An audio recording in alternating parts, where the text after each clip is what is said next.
Buenas tardes. Disculpe mi atrevimiento, pero veo que usted tiene curiosidad de ver lo que traigo aquí. La caída de Albert Camus. Y este hombre no necesita introducción, por lo cual no se la daré. Más bien yo necesito introducirme a usted y decirle quién soy yo. Pues bien, mi nombre es Isaac Aguilar, pero hoy puede llamarme Jean-Baptiste. ¿Por qué no toma una ginebra conmigo? Y le cuento todo lo que hay que saber de la caída. Sobre el puente en el canal del Sena, sobre el cuadro que solía colgar ahí, sobre por qué no cruzo.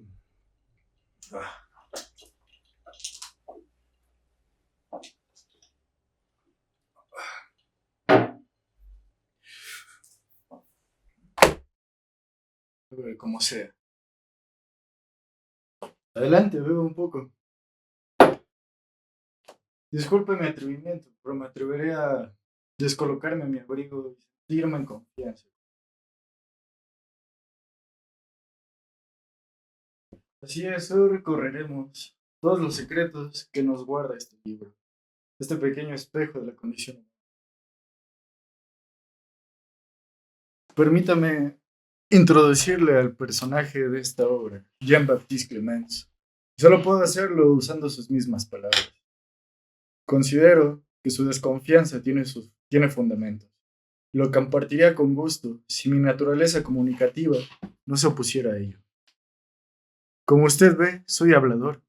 Vaya, y me relaciono fácilmente, aunque sé conservar las convenientes distancias. Aprovecho cualquier ocasión. Cuando vivía en Francia, me resultaba imposible toparme un hombre de ingenio sin que hubiera de relacionarme al momento con él. Así que me agrada que hoy me acompañe. Como le decía, aprecio mucho su compañía y hoy hablamos de la caída de Albert Camus. La caída de Albert Camus. Si tuviera que describir esta obra, solo podría hacerlo de la siguiente manera. Es la epítome de la ironía insana. Es la irreverencia más irrespetuosa, la introspección y prospección obsesiva, una obra inconexa, insulsa e inverosímil. La verdad, este libro no es sino que un reflejo de nosotros mismos. Es la encarnación de la condición humana. En este espejo de 124 páginas, vemos que somos unos malditos ególatras, indulgentes, autocríticos y autocompasivos. Somos unos incongruentes, unos inmorales, juiciosos, unos simios salaces, pontífices de la desgracia, unos patriotas disparatados, unos cobardes que no saltaremos por nadie al canal del Sena, porque el agua puede que esté muy fría. Somos ese amigo que nunca dormirá en el suelo por nuestro colega prisionero, ese ciudadano libre que puede empezar de nuevo e impune al día siguiente. No como aquel criminal que hizo cosas irreversibles y que fue capturado, juzgado y ahora es penitente. Somos ese infame y asqueroso hombre grandilocuente, quebrado de fiebre, que quiere salir a pasearse en las bancas y en las blancas y puras nieves de Holanda, entre las pinturas impresionistas y los campos interminables de tulipanes. Pero somos impuros moribundos. Para develar esta historia que está llena de misterios, como por qué nuestro protagonista nunca cruza un puente por las noches, qué pasó con el cuadro que dejó una mancha de mugre en el bar New México en Holanda, Ámsterdam, y por qué y a qué se refiere con que se dedica a ser un juez penitente, en qué momento se convirtió en un pontífice, cuál es la clave de la felicidad. Lo peor y lo mejor de todo es que este tipo divaga, a más no poder. Nos toma 124 páginas descubrir que es un maldito juez penitente, y cada una de ellas valió la pena, y fue deliciosa, gracias a una prosa refinada, a sobremanera, pero no por ello siendo pesada ni tediosa. Así que descubrámoslo. Acompañemos a nuestro protagonista, Jean-Baptiste Clemens. Aunque antes que nada dejemos una cosa en claro. Este libro es una alegoría a qué significa caer, y toma este principio desde el cliché. Entre más alto, más duro es la caída. Y en efecto, y por ello, Camus construye un personaje, que es la epítome de la moralidad, de lo que era ser un bohemio refinado en los años 1940. Para ello seguimos la historia de Jean-Baptiste Clemens, ambientada en Holanda, un país pintado como un lugar lleno de gente honorable, dada la contemplación y pulcritud. Para no arruinar el libro es necesario no decir todo lo que es Jean-Baptiste Clemens desde un principio, pues esta historia es cronológica y debe serlo para que se cumpla su propósito.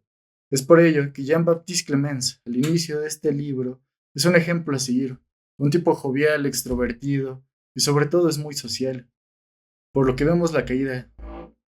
La caída sigue estas ideas del existencialismo, donde uno se da cuenta de lo que es gracias a la reacción de la sociedad ante nuestra presencia y la lleva al extremo y al absurdo, a la obsesión con el juicio social. Aclaremos algo de esta obra. Está escrita casi estrictamente como una narración, sin embargo hay algo peculiar. El orador de la historia parece que habla con alguien, que acaba de conocer en un bar, un sujeto callado y refinado. Se embarcan en una relación de intimancia confidente, y ese confidente somos nosotros, los lectores, pues este libro rompe la cuarta pared y nos habla directamente a nosotros, insertándonos en su ambiente. Somos nosotros quienes paseamos de la mano por las calles de Ámsterdam, quienes toman un ferry a una isla de la periferia. Somos un turista en este mundo pintado por Camus, en esta historia que dura 5 días. En otras palabras, es un monólogo cuasi biográfico de nuestro honorable protagonista, el abogado Jean-Baptiste, quien se presenta a nosotros en el bar New México y nos invita a beber ginebra con él. Mientras comienza a confesarse, lo primero que nos cuenta es que solía recibir veneración y respeto por doquier. Y ahora sí, ¿mediante qué medios obtiene todo esto? ¿Qué hace sentir también a nuestro confidente?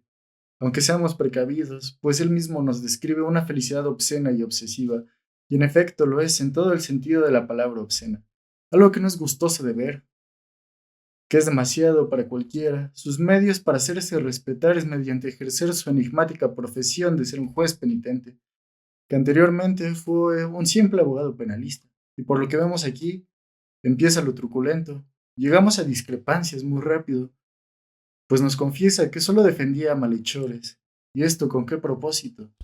Desde una egolatría masiva, por el simple hecho de querer sentirse mejor consigo mismo, sabiendo que él no era capaz de cometer aquellos actos monstruosos de la gente a la que él defendía.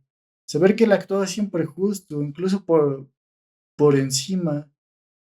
Mm, Saber que él actuaba siempre justo, incluso por esto mismo, macabramente goza mucho ayudar a aquel que ya ha caído, pues él se sabe superior. Encontramos un... discúlpenme, el calor aquí es insoportable. Creo que sí, es necesario. Es necesario. Disculpen. Disculpen mi atrevimiento, joven. Discúlpenme, en serio. Continuemos, pues. Encontramos un personaje autoproclamado de poseer una risa franca y de un apretón de manos firme que inspira confianza. Eso puede ser cierto, pero notamos inmediatamente que la elocuencia de este sujeto, la cual es monstruosa, y cito, por ejemplo, en una frase nos confiesa que se dedicaba a ser un abogado, penalista, y declama la siguiente frase. Yo tenía el corazón en la toga. De verdad, se hubiera podido pensar que la justicia dormía conmigo todas las noches. Escudriñemos esta frase. Significa que prácticamente penetraba la justicia de día y noche. Luego el bastardo nos coloca en una encrucijada. En una de sus joviales anécdotas, tuvo que defender a un sujeto que llegó hasta los actos más despreciables. Y aquí empieza lo truculento de esta historia. Nuestro amigo está ensimismado. A continuación dice lo siguiente. Mi situación era más envidiable que la del sujeto a quien defendía. No solamente no corrí el riesgo de sumarme al campo de los criminales. En particular, no había ninguna manera de que terminara mi mujer, por así decirlo. Pues yo era soltero. Y esto lo dice solo después de darnos el perturbador contexto del caso. Aquel hombre que terminó con su esposa era un industrial que tenía una mujer perfecta, admirada de todos y a la que sin embargo a menudo engañaba. Ese hombre se arrebiataba literalmente al sentirse culpable, al hallarse en la imposibilidad de recibir o de otorgarse en condiciones al amor. Cuanto más perfección mostró su mujer, más rabioso se ponía. Al final, la culpa se le hizo insoportable. ¿Qué cree usted que pasó entonces? Nada honorable. Cesó su existencia, por decirlo de alguna forma, y es así como Camus nos introduce en este libro. Estamos a punto de presentar cosas satíricas, irreverentes, cosas edgys, como definirían a cualquier adolescente de 15 años mexicano que siga el tema y piensa igual que el Chicharito. Y les advierto, no copien la personalidad de Jean-Baptiste, yo ya lo hice, y este mundo no necesita más de dos sátiros salaces. Continuemos, pues. Luego nos abofetea explicándonos la generosidad de su persona. Este sujeto se echaba a correr en los cruces peatonales cada que veía un bastón titubear en las aceras, justo para ayudar a los ciegos al llegar a, solo para ayudar a los ciegos a llegar al otro lado. Su objetivo ulterior era brindarle una mano y llevarlo al otro lado, incluso si alguien más ya se avecinaba a ese ciego. Le encantaban los pobres y los huérfanos, pues él era generoso con ellos. Incluso les defendía en casos, muchas veces a manera gratuita, ya que su pago iba mucho más allá de lo económico. Pues como no tenían dinero para pagar sus servicios, le pagaban con una gratitud y con una mirada cálida, lo cual los saciaba de respeto, y dirían los sabios, lo barato sale caro. Nos es cada vez más evidente la obsesión de este sujeto, cuando nos confiesa que se consideraba aquel que está en la cima. Le encantaba el agradecimiento de los demás sin él deberles nada, ningún favor, ninguna salida, ninguna gracia. En esencia era un hombre autónomo y complacido con su vida. Citando de nuevo las palabras del monologuista, vivir por encima sigue siendo la única manera de ser visto y ser saludado por la mayoría. Después de estas confesiones, nuestro amigo nos despacha y nos dice que nos espera el día siguiente, en el mismo lugar, no sin antes invitarnos a probar a las mujeres de los exhibidores de Ámsterdam.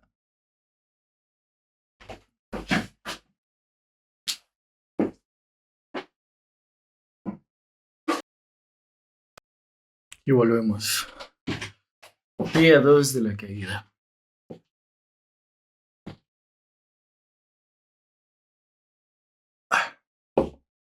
De este libro, debo admitir que me encanta su ironía que no tiene fin. Por ejemplo, dice, advierta usted que se trataba de algo diferente a la certeza en que vivía. Pensar en ser más inteligente que todo el mundo no trae ninguna consecuencia por el mismo hecho de ser compartida por tantos imbéciles. Evidencia número 4, y cito, me elevo por encima del tren cotidiano de las cosas, y durante años floté, literalmente en verdad. Todavía conservo alguna nostalgia, estuve flotando hasta la noche en que... Y siembra un misterio que no nos revela hasta la página 124, así que esperen, sean pacientes. Espero su retención de atención no haya sido brutalmente dañada por TikToks y Reels sin parar de contenido vacío y endorfinas baratas.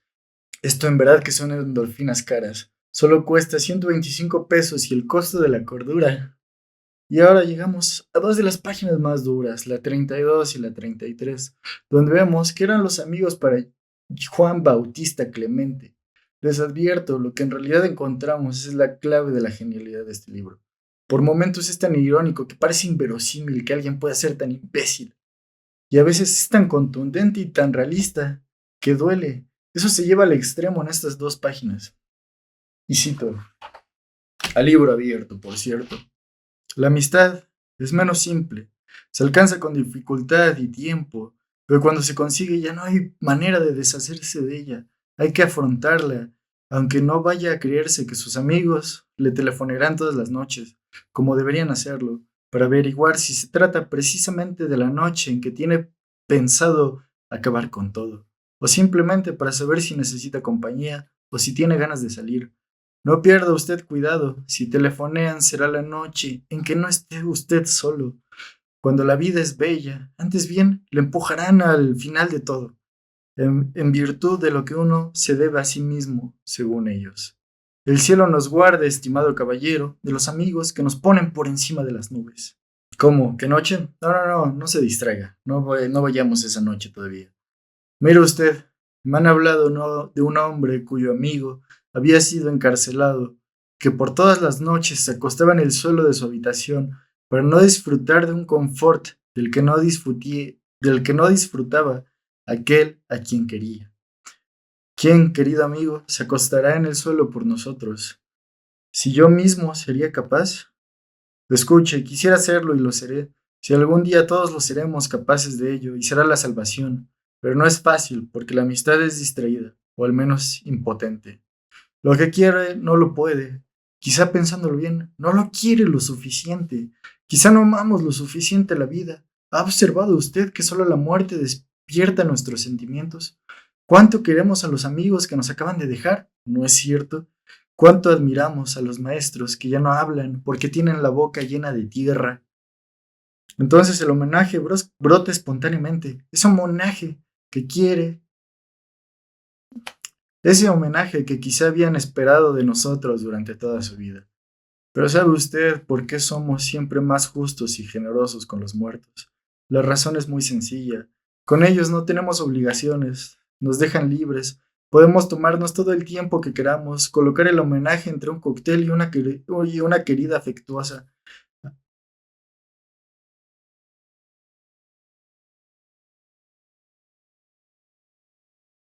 Continúa. Tenía yo un amigo al que evitaba lo más que podía. Me aburría un poco y además era una persona bastante moral.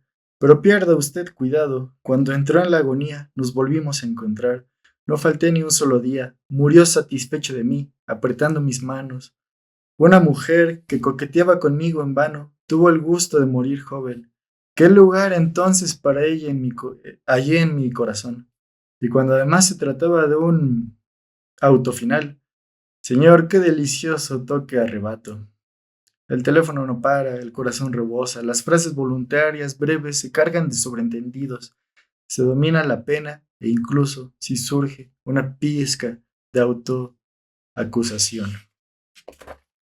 Increíbles páginas. Vemos que la amistad no es sencilla y que es escasa. Y simplemente no podemos dudar de ella una vez que ha llegado la muerte. Es cuando sabemos que aquellos a los que queríamos ya no podrán cambiar. Ya no tienen la posibilidad de cambiar, ya no pueden traicionarnos, no pueden ni traicionarse a sí mismos. Y luego de la amistad que sigue, el amor, sí, claro que sí. Encontramos un fragmento en donde nos introduce a un portero de un edificio, el cual engañaba a su esposa y tenía este cántico molesto. Oh, cómo amo a las mujeres. Y ya, ese era todo su cántico. Y supongo que aquí le faltó algún que otro verso a Camus. El chiste es que aquel conserje muere. Y aún así, su esposa encuentra los escasos elogios que le dio en vida. Y así nos reafirma Camus que no dudamos de la santidad de los muertos. Hablando del nuevo del amor, nos confiesa, las confesiones nunca terminan en este libro y Suto al acusado. Esperen, esto es duro. Conocí a un hombre, esperen, esto es duro. Conocí a un hombre que entregó 20 años de su vida a una tonta. Sacrificó tanto sus amistades, su trabajo. En esencia, tuvo la misma vida estéril por 20 largos años. Y de un día a otro reconoció que nunca le había amado, se aburría, como la mayor parte de la gente. Por eso había reunido todos los elementos de una vida de complicaciones y de dramas. Pues no hay remedio, tiene que suceder algo. Esa es la explicación a la mayor parte de los compromisos humanos. Tiene que suceder algo, incluso si es servidumbre, sin amor, incluso la guerra o la muerte. Vivan pues los entierros. Pero este sujeto, nuestro noble amigo abogado, no se puede mantener al margen. En algún momento tiene que caer, ¿no? Y es el momento perfecto, pues nos ha demostrado en sus relatos qué tan alto estuvo y qué es lo que lo hizo caer, y ciertamente fue algo irrisorio, literalmente. Lo que lo hizo empezar a caer de una noche a otra. Fue así, una velada como cualquier otra. A punto de encender el cigarrillo de la victoria, escuché una carcajada a lo lejos, o quizá peor, de cerca. En algún lugar alguien reía. No encontraba de dónde provenía, pero alguien reía. Aquello lo desquició. Fue lo que inició lo que en este libro es la caída. ¿Y qué pasa? Esa carcajada, esa risa desaparece sin más, pero en el fondo del corazón de Juan Bautista sabe que volverá, que está por ahí a la expectativa, simplemente esperando a que baje la guardia. Entonces volverá a la carcajada y lo someterá como si fuera su perra, y él honorablemente no tendrá más que decir: soy tuyo, ahórcame. Y aquí vemos que la caída no solo es moral, también es física. Nuestro amigo nos invita a salir del bar y dejarlo en su casa, pues ha adquirido el mal confort. Bien, llegamos a un nuevo día. Siéntese conmigo, refúgiese conmigo en este cobertizo en Holanda. ¿Gusta beber un poco de café?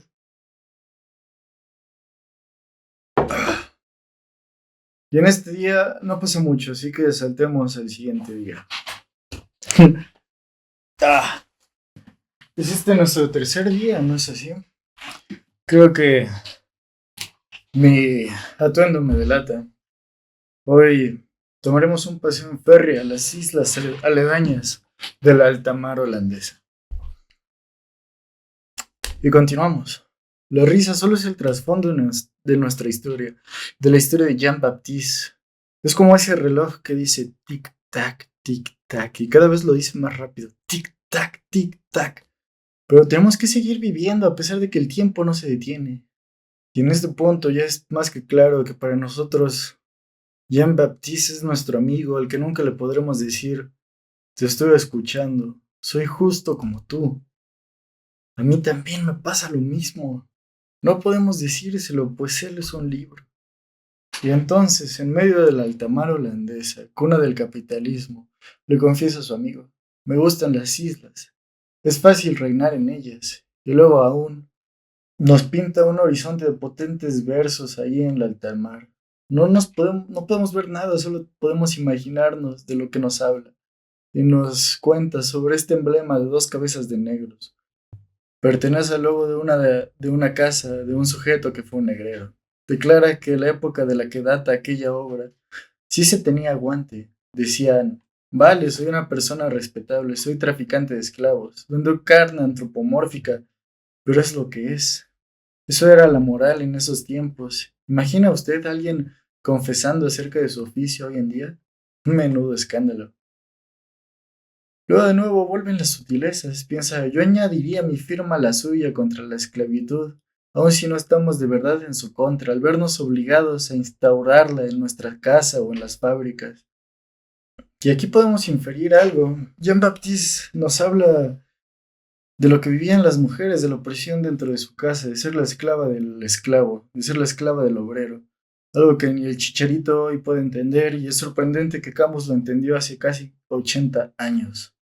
Y después de unos cuantos párrafos empieza a jurar como si nos hablara a nosotros, la sociedad de las redes sociales, que ya no tenemos diálogos, simplemente tenemos comunicados, en donde condenamos todo aquel que no está de acuerdo con lo que nosotros acabamos de decir, con nuestra moral que imponemos sobre toda la sociedad. Lo que nos denota un miedo de esta novela es que Jean-Baptiste tiene miedo a que le juzguen mal. Por eso, una vez nos habla de los historiadores y dice: me aterra, ¿qué dirán de nuestra generación? Que solo leíamos periódicos y fornicábamos. A Jean-Baptiste le da tanto miedo que su juicio se reduzca a eso, a fornicar y a leer periódicos. ¿Y qué pasa después? ¿Qué carajo pasa después? Más mundanidades. ¿Y qué es más mundano que un accidente automovilístico? Más bien un incidente. Pues los autos simplemente son el escenario. Jean-Baptiste se encontraba manejando en las calles de París cuando la moto de un motociclista enfrente de él murió. El motociclista le daba patadas intentando traerla de vuelta a la vida y la moto simplemente tosía. ¿Y qué hizo nuestro querido Jean-Baptiste? Lo que todos nosotros hubiéramos hecho: pedirle amablemente que se moviera de enfrente para que todos los demás pasaran. No lo hizo. ¿Y qué pasa? Que varios carros empiezan a pitar a Jean-Baptiste para que se mueva, desconociendo que enfrente de él hay un motociclista con la moto apagada. Jean-Baptiste, que es este obsesivo al juicio, no puede soportar encontrarse en este paradigma. ¿Qué es lo que debe hacer? ¿Soportar los pitidos en su contra o mover al motociclista? Así que le dice de nuevo: por favor, compatriota, mueva su vehículo. A lo que le responden: ¿qué le importa? Le voy a romper la crisma. Y si a alguien le iban a romper la crisma, definitivamente no iba a ser a mí, Jean-Baptiste. iba a ser ese pequeño enano, así que me aveciné a él a golpearlo, sin importar que tuviera una moto en medio de sus piernas, cuando de la nada y bien dado y bien merecido me llegó un puñetazo. Caí al suelo y cuando desperté ya era muy tarde, ya había sido convertido en el hazmerreír de todos esos carros. La risa volvió y me puse más alerta para saber en qué momento cualquiera podría reír de mí. Todo esto perturbó a nuestro noble protagonista, que defendía al criminal. Se da cuenta que simplemente era elocuente, ya que él no era afectado por las calamidades que cometían los acusados. Cuando se da cuenta que incluso él mismo puede ser víctima o perpetrador de calamidades, se convierte, y cito, en un señor irascible, que ponía por encima de cualquier ley golpear al delincuente y ponerlo de rodillas. Luego entonces resulta muy difícil seguir creyendo seriamente en la vocación del defensor de la justicia jurídica y en ser el defensor predestinado de la viuda y del huérfano cuando se ha perdido la moral. Continúa cayendo hasta casi llegar al nivel de volverse el Temach, pero de nuevo más cuerdo y más elocuente, y vuelve a citar: sin embargo, en el amor yo no obraba con ningún cálculo, actuaba de buena fe.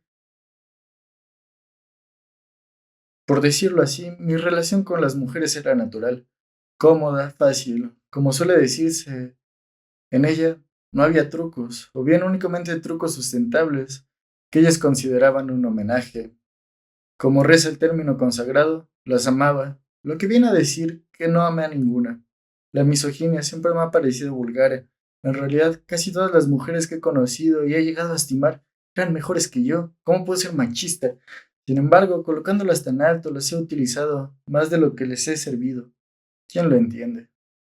Unas cuantas páginas después remata con la siguiente charada. La mujer de los amigos era sagrada, con toda sinceridad, así que algunos días antes dejaba simplemente de tener amistad con ellos. Sigue diciendo bla, bla, bla, bla, bla, relaciones múltiples, abuso sentimental, no la responsabilidad afectiva. En fin, sigue fanfarroneando sobre las mujeres por varias páginas.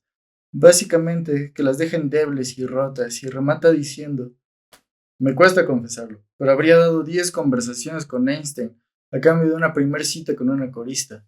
Claro que la 10ª cita rogaría por una lectura en condiciones. En cambio, las porcadas y misoginias no acaban. Confiesa sus métodos más macabros. ¿Cómo es que este sujeto, este simio salaz, conquistaba a mujeres? Pues simplemente llegaba y les decía que él no era nada, que estar con él no conducía a nada, que definitivamente no llegarían a la felicidad. O bien no hubiera importado cualquier cosa que dijera, las mujeres simplemente se tomaban tan en serio su papel que incluso ellas mismas se ponían a recorrer el escenario hasta llegar a melancólicos desfallecimientos. Y entonces ya Baptiste Clemens ganaba, porque adquiría una doble satisfacción que le brindaba el amor. Primero satisfacía el amor que él sentía hacia sus contrincantes, las mujeres, y en segundo lugar satisfacía a su amor a sí mismo. Y aquí me pongo a divagar un poco y recuerdo lo que dice Sigmund Bauman en Amor Líquido. Y dice: nuestra manera de amar es narcisista por naturaleza, ya que proyectamos características de nosotros en la persona que es objeto de nuestras pasiones más hondas. Y si son características que aún no tenemos, lo que vemos en la otra persona son características que en algún momento queremos ver y queremos presumir de nosotros. Algo así dijo ese viejito canoso de lentes. Pero gracias a Dios, Camus sabe que puede ser malinterpretado fácilmente, y por eso nos aclara pocos párrafos después qué es lo que uno debe hacer, y es simplemente no ser como Jean-Baptiste Clemens. Mediante el siguiente aforismo, hay diversos tipos de hombres: unos gritan ámame, otros gritan no me ames, y los peores de todos son los que gritan no me ames, pero sígueme siendo fiel. Y si por si eso no quedó claro, termina diciendo: para ciertas personas, al menos créame, poseer lo que no se desea es la cosa más difícil del mundo. Y aquí quiero aclarar sus ideas. Es decir, esa engorrosa situación cuando alguien te ama demasiado y tú ya no quieres ese amor. Deshacerte de él es en extremo doloroso. Y lo peor es que no es doloroso para nosotros. O peor aún, este aforismo se vuelve todavía más cierto. Y lo repito: poseer lo que no se desea es la cosa más difícil del mundo. Y es peor aún cuando no hablamos de amor, sino cuando hablamos de una enfermedad que no queremos. Y como todos nosotros, este güey no se cansa de equivocarse una y otra vez de la misma manera. Tiene otras páginas hablando de mujeres y misoginia y múltiples relaciones, como él era un abusivo. Entonces, claramente, ya en este punto estamos seguros que ya no es más un ejemplo a seguir. Y retomamos nuestra historia, compañeros.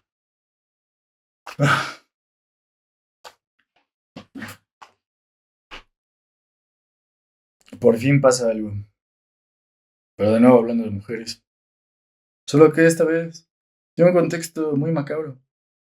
Una noche de regreso a su casa, Jean-Baptiste Clemens pasa por el canal del Siena y ve a una mujer vestida de negro. Eventualmente se sensibilizó por ella como hacemos todos nosotros ante la belleza. Pero ¿qué pasa? Como todos nosotros, tenemos que seguir nuestro camino.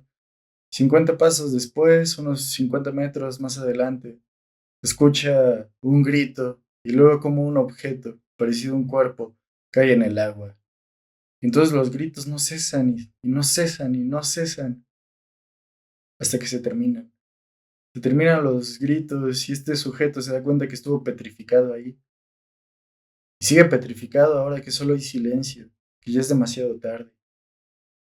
¿Y qué hace? No hace nada. No le avisa a nadie, no regresa. Los siguientes días no ve los periódicos, no le pregunta a nadie, no se quiere enterar de que falló y dejó caer a alguien. Y volvemos a las contradicciones, volvemos a hablar de la muerte. Y entonces en este caso nos dice, uno no se queda convencido de las razones de las personas, ni de la gravedad de sus penas, sino que cuando uno muere, mientras está con vida el caso es dudoso, únicamente se tiene derecho al escepticismo. Pero uno se mata y qué importa lo que crean o no. Uno ya no está allí para recoger su asombro y su arrepentimiento. Lo peor es cuando se le atribuyen causas a uno. Se dice lo hizo por esto o lo hizo por aquello. Y no pueden pensar que uno puede tener dos motivos para hacerlo. Incluso más. Pero cuando ya no se ve nada porque la tierra de las tumbas es opaca, entonces uno se da cuenta que siempre fue malinterpretado. Luego nos cuenta otro relato muy relacionado. Este va del suicidio. Me las pagarás, decía una muchacha a su padre por haberle impedido casarse con un muchacho bien parecido. Por ello se mató, pero el padre no pagó nada en absoluto. Le encantaba la pesca con cucharilla. 3 domingos después volvió al río para olvidar, decía. Estaba bien calculado porque olvidó. Lo contrario hubiera sorprendido, y aquí es cuando nos damos cuenta que nuestra existencia no es el centro de la existencia de nadie, sino que es un absurdo. Entonces Jean-Baptiste nos sigue presumiendo su vida de desenfreno. Nos dice que estaba tan llena de amor y de amigos y de risa y de respeto que actualmente tiene un costo, el cual nos explica de la siguiente forma. Sin duda sospechaba que yo vivía en toda plenitud, abandonándome libremente a la felicidad, y eso no se perdona. El talante del éxito, cuando se lleva, de cierto modo, haría rabiar hasta un asno. Por otra parte, mi vida estaba llena a reventar, y por falta de tiempo rechazaba muchos compromisos. Por la misma razón, olvidaba enseguida esos rechazos, pero la vida de la gente que me hacía aquellas ofertas no estaba llena, y por esa misma razón sí que se acordaban de mis rechazos, y así por ponerlo de un ejemplo, las mujeres me salían caras, el tiempo que les consagraba a ellos no podía dárselo a los hombres, y eso no siempre se me perdonaba. La felicidad y el éxito solamente se perdonan si se comparten generosamente. Entonces escoja, feliz y juzgado, o absuelto y miserable.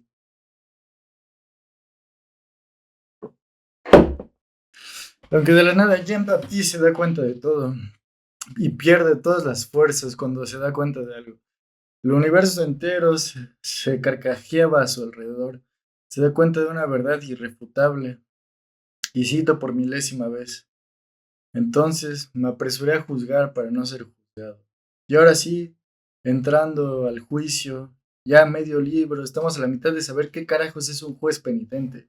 Porque a partir de ahora vamos a ser juiciosos. Y para ello, Jean-Baptiste nos habla de un caso de su vida laboral, en el que un joven francés penitente en una cárcel se obstinaba a su castigo y exigía a todos los guardias y carceleros que le permitieran una reclamación. a lo cual le respondieron: todos somos casos excepcionales, todos nos remitimos a algo, cada cual exige ser inocente de cualquier precio, incluso si para ello hay que acusar al género humano y al cielo. Y aquí es donde digo, todos conocemos esa blanca palomita, que en realidad es el sátiro de Fausto, es el mismísimo Aristóteles, digo Mefistófeles, y como cada cual se hace la víctima, porque todos podemos encontrar la manera de victimizarnos, incluso Israel. Todos hallamos una manera de rogar por justicia, atacar lanzando la piedra y después escondemos la mano esperando la indulgencia. Que Jean-Baptiste nos diga la verdad no significa que nunca haya traicionado a nadie. Y por ello cito: pero en fin, yo hacía el duro y nunca he podido resistir ni a una copa ni a una mujer. Se me tenía por activo enérgico y mi reino era la cama, pero nunca pude dar mi lealtad. Y creo que no hay una sola persona de las que he amado a la que no haya traicionado al fin.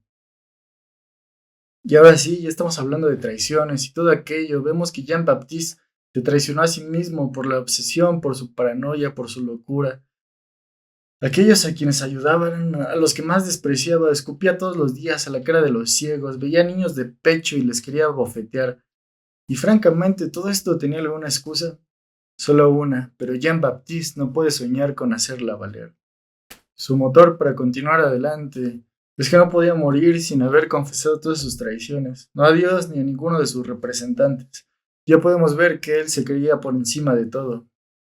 Y es que cuando uno muere y deja una mentira atrás de sí, la mentira se vuelve absoluta, se vuelve una verdad que ya nadie va a conocer.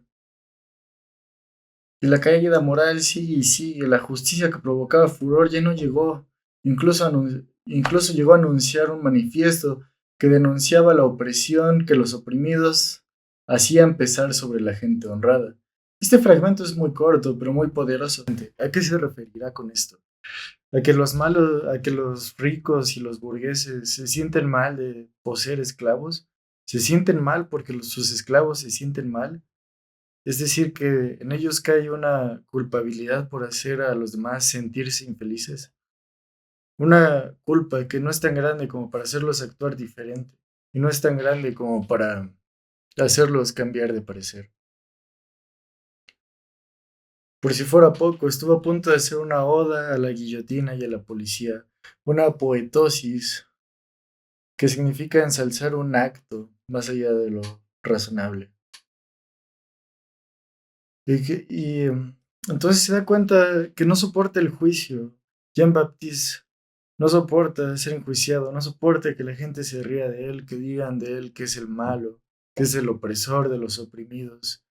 Y, pero entonces, cuando uno rechaza el juicio, también debe rechazar el estima, porque es lo contrario a esto, al menos para Jean-Baptiste. ¿Y qué es lo que hace? Él comienza a frecuentar círculos bohemios, llega a los cafés llenos de literatos, y en cada intervención que él hace, comienza sus alegatos diciendo: oh Dios, válgame Dios, o oh Dios mío, y cada uno de ellos se retuerce al escuchar sobre la fe. Otro aspaviento en el campo de deshacerse de la estima y de las morales superfluas y penalistas y contundentes es cuando estuvo defendiendo un caso ante un colegiado, un caso hipotético, cabe recalcar, pero cito su argumento ante una clase de futuros nuevos abogados penalistas. Supongamos que yo hubiera aceptado defender a cualquier enternecedor ciudadano, asesino pasional, que actuó por celos o por venganza a su mujer. Considerando los miembros del jurado, seguramente dirían, considerando los miembros del jurado, dirían que es culpable sin lugar a dudas. Pero la bondad natural se ve puesta a prueba por la malignidad del sexo. ¿No es mucho más grave, por el contrario, encontrarnos de este lado de la barra, en mi propio banco, sin haber sido nunca bueno, ni haber sufrido engaños? Yo soy libre, sin el alma a merced del rigor de su señoría. Y sin embargo, ¿quién soy yo? Un ciudadano solo en lo referente al orgullo, un berraco de la lujuria, un faraón en la cólera, un rey de la pereza, que no he matado a nadie, todavía no, desde luego, pero no he dejado morir criaturas de mérito. Quizá y sin embargo, estoy dispuesto a volver a empezar. mientras que mírenlo, no volverá a empezar, todavía no sale de su asombro de lo bien que ha trabajado. Las gracias de este criminal infame no se detienen. A continuación, decide viajar con su amigo, es decir, su interlocutor, es decir, la persona que no existe, es decir, nosotros que estamos leyendo esto. Nos transporta a Grecia y justo en ese momento nos mira a los ojos y nos pregunta lo siguiente. A propósito, ¿conoce usted Grecia? ¿No? Mejor. ¿Me quiere usted explicarnos qué haríamos nosotros en Grecia? Allí se necesitan corazones puros. ¿Sabe usted que allí los amigos se pasean por la calle de dos en dos dándose la mano? Sí, las mujeres se quedan en casa y ven a hombres maduros, respetable, exhibiendo mostachos, recorrer las aceras con gravedad, entrelazando sus dedos con los de su amigo. A veces en Oriente también sucede. De acuerdo, pero dígame, ¿usted tomaría mi mano en las calles de París? Estoy bromeando. Nosotros tenemos otro talante. A nosotros la mugre nos pone tiesos. Antes de prestarnos a las islas griegas, tendríamos que lavarnos concienzudamente. Allí el aire es casto, el mar y el gozo límpidos, y nosotros no sabemos lo que somos hasta que lo confesamos a alguien y que éste nos juzgue. Pero bueno, amigo, dejemos los hombres. Dejando de lado los hombres, ¿no es la mujer lo único que nos queda del paraíso terrenal? Desamparado, corrí a mi refugio natural, así como los criminales que son detenidos en el lecho de su amada. En otras palabras, el tener necesidad de amar y de ser amado, creí estar enamorado. Dicho de otro modo, hice al tonto. Así que desengañado del amor y de castidad, al fin se me ocurrió que me quedaba, el desenfreno, que sustituye muy bien al amor y hace callar las risas, restituye el silencio y sobre todo confiere la inmortalidad a cierto grado de una ebriedad lúcida. Entonces Jean-Baptiste nos cuenta otras páginas más de desenfreno, de cabaret, de mujeres, por aquí y por allá, de tragos por esto y por aquello, y de vuelta nos confiesa algo más, aún más vergonzoso. El que no aguantó la racha fue su hígado, y una fatiga tan terrible que hasta el día de hoy conserva. Uno puede hacerse el inmortal y al cabo de algunas semanas ni siquiera sabe dónde podría llegar arrastrándose al día siguiente. El desenfreno solo es como un largo sueño. Luego, más factos, enunciados por esta bestia. Usted ha debido observar los hombres que sufren de celos. De verdad no tienen nada más urgente que hacer que acostarse con aquella que sin embargo piensan les ha traicionado. Podría decirse que nuestro protagonista toca fondo en este punto y que más bajo no podría caer, si no es que volviéndose un criminal infame. Por suerte nuestro protagonista lo hace, pero aún no nos habla de su época. Por suerte nuestro protagonista lo hace, pero aún no. Ahora nos habla de su época, donde comenzó un proceso de curación, donde aceptaba el aburrimiento, sube de peso y tiene relaciones no frenéticas que incluso no tienen un eje lujurioso. Y para celebrar aquello, Jean-Baptiste sale en un viaje con una de sus amantes. De nuevo está en un ferry en alta mar, cuando ve un punto negro en medio del mar. Se espanta y pensó en pedir ayuda como un estúpido, y entonces se da cuenta que el pedazo negro en el alta mar fue confundido con el cuerpo de aquella mujer que nos salvó hace algunos años en el canal del Sena. Por así decirlo, la culpa recorrió todo el mar hasta el canal de la Mancha, siguiéndolo a él con las mismas gaviotas invisibles que le gritaban como aquella vez le gritaron. Compara su sufrimiento con el mal confort. Nos explica qué es precisamente el mal confort. Se trataba de un castigo en la Edad Media. Consistía en dejar a los condenados en una habitación muy estrecha para acostarse y muy baja para pararse. Entonces, bien, uno estaba condenado a pasar los días en una especie de posición fetal, como esperando a nacer de nuevo. Vemos que pararse erguido solo es para los hombres rectos. Lo que me recuerda a otro fragmento que perdí del libro, donde acabábamos, hablaba del amigo de un condenado, el cual supo de las condiciones en las que vivía dentro de la cárcel su amigo. Dormía todas las noches en el piso, comiendo todos los días lo mismo. ¿Y su amigo? ¿Qué hizo? Todas las noches se acostó en el suelo de su habitación, una muestra de su solemne solidaridad. ¿Cómo quisiera un amigo así? Y en la siguiente etapa nos recuerda la Orden 66. nos habla de un pasaje bíblico justificando el sacrificio de Jesús hizo por nosotros. Y es que desde el inicio Jesús fue culpable. Recordemos la matanza de Judea. Mientras sus padres lo llevaban a él, a un lugar seguro, muchos otros cientos de niños del pueblo habían muerto solo por la profecía de que un niño nacido de ese pueblo sería el Hijo de Dios. Nos dice que por toda esa culpa acepta su condena, a pesar de no ser culpable de todo lo que se le imputaba. De regreso de su cita entre caballeros, nuestro confidente Juan Bautizo nos da un boceto de lo que es ser un juez penitente. Con esta introducción, los profetas y los curanderos se multiplican, se apresuran para llegar con buena ley o con una organización implacable, antes de que la tierra se quede desierta. Afortunadamente, yo he llegado. Es el principio y el fin. Yo anuncio la ley.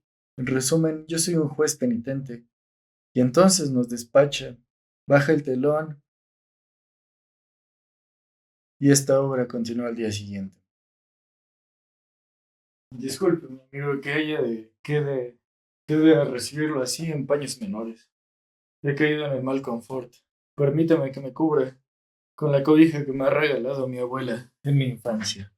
Esa abuela de caderas chuecas que aún así jugaba a hockey conmigo en el patio de la casa con un par de palos de escoba y una botella de plástico aplastada.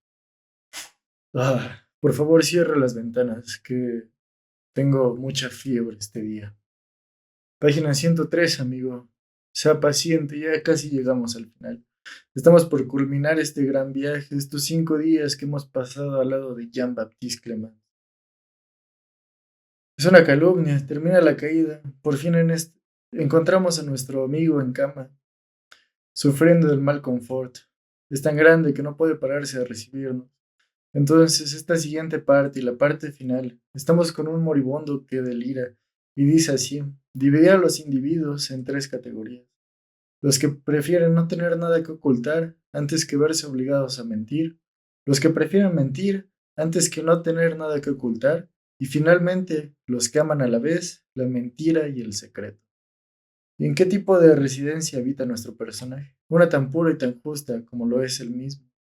Tiene muebles, envuelto en las típicas sábanas holandesas que cubren camas durísimas, que le hacen a uno parecer que muere embalsamado en pureza. Sin libros, porque prefiere las confesiones y los autores de confesiones siempre escriben para no tener nada que confesar. Así que seamos precavidos cuando estos malhechores desembuchen. Es cuando hay que Ugh. Como si este loco no hubiera confesado suficiente de su vida, nos agrega otro par de aventuras más. Su época pontificial y su época patriótica. Nuestro personaje es un francés que nos cuenta cómo su presencia no fue requerida en el frente, por lo que nunca estuvo bajo el fuego, lo cual quizá hubiera cambiado el rumbo de toda esta historia. Él más bien estuvo en la retirada. Entonces se encontró en París, donde encontró cómo nació su patriotismo. Un perro se había perdido en una estación del metro, sin raza ni nada. Le gustan los perros porque siempre perdonan. Así que lo llamó y el perro dudó. Visualizó, seducido con el trasero, entusiasta. En aquel momento se le adelantó un joven alemán que sin dudarlo un instante, el perro encaminó sus pasos hacia él, lo cual le hizo sentir un furor y desprecio que terminó renaciendo su época patriótica. Su reacción no hubiese sido la misma si hubiese sido otro francés quien llamó al perro y quien obtuvo la victoria de su afecto. Pero bien, su patriotismo se había echado a andar y no había nada, no había marcha atrás. Esta escena que parecería sin importancia para cualquiera de nosotros llevó a Jean-Baptiste Clemence a imaginar que ese perro se volvía mascota de un regimiento alemán, y aquello le ponía fúrico. Alcanzó la zona azul con la intención de informarse sobre la resistencia, pero una vez allí tuvo dudas sobre la empresa. Parecía bastante alocada, por decirlo de otra forma, romántica. Prácticamente pedían que se arrastrara en un sótano y que allí lo acabaran a palos. Ese heroísmo de las profundidades era admirable, pero ciertamente no les podía imitar. Mejor entonces cruzó al norte de África, con la vaga intención de alcanzar Londres. Pero la situación no estaba clara en África, los bandos opuestos tenían igualmente razón. Por ello, se abstuvo, pero bien, digamos que finalmente llegó a Túnez, de alguna u otra manera, y así fue. Les juro que así fue, por favor créanme. Este tipo iba de un lado a otro, abandonó su profesión y un día una amiga le ofreció trabajo en la industria del cine, aunque en realidad fue engatusado y fue atrapado por la resistencia alemana. De su amiga ya no supo nada, y él en cambio supo que más bien lo detuvieron por la paz, como una medida de seguridad. Lo dejaron en un campo de concentración y como dice Camus, no quiero describirlo, nosotros, los hijos del medio siglo, no necesitamos un dibujo para imaginar esa clase de lugares. Y por si no nos hubiera quedado claro, lo repiten hoy mismo en Gaza. Y entonces, en esa penumbra, con el sol a plomo, las moscas, la arena, la ausencia de agua, en las escasas lluvias, sin higiene, conoce un joven francés que fue a combatir a España. Fue capturado, pero lo que en verdad importa de este sujeto es que fue un católico en toda regla, hasta que un día el general de su regimiento le informó que los garbanzos de Roma estaban bendecidos. No pudiendo creer que los garbanzos de Roma también puedan ser bendecidos, aquello le sumió en una gran tristeza que eventualmente lo llevó a la locura, locura que cargó hasta el campo de concentración. O en el campo de consolación y arbitraje, con moscas revoloteando sobre su cráneo, repentinamente gritó ¡Sí! ¡Sí! Y con sus ojos brillantes los vio a todos y le dijo: hay que escoger entre nosotros un hombre completo, con sus virtudes y con sus defectos, que cura la obediencia con la única condición de que aceptará mantener viva la comunidad del sufrimiento. Así que a continuación preguntó: ¿quién de nosotros es el más débil? Clemencias Johnson fue el único suficientemente noble para admitir su debilidad, así que fue nombrado como pontífice de aquella comunidad del sufrimiento. Sus tareas consistían en repartir el agua y la comida de forma justa. ¿Qué es lo justo? ¿Que todos tengan lo mismo o que el que esté peor tenga más? Pero a pesar de todo, debía favorecer a los de su grupo, a los sus fanáticos. Eventualmente, su justicia se vio doblegada por su necesidad. Le negó el agua a un sujeto que moría de sed, por el simple hecho de él poder beberla, para así poder mantener con vida al mismísimo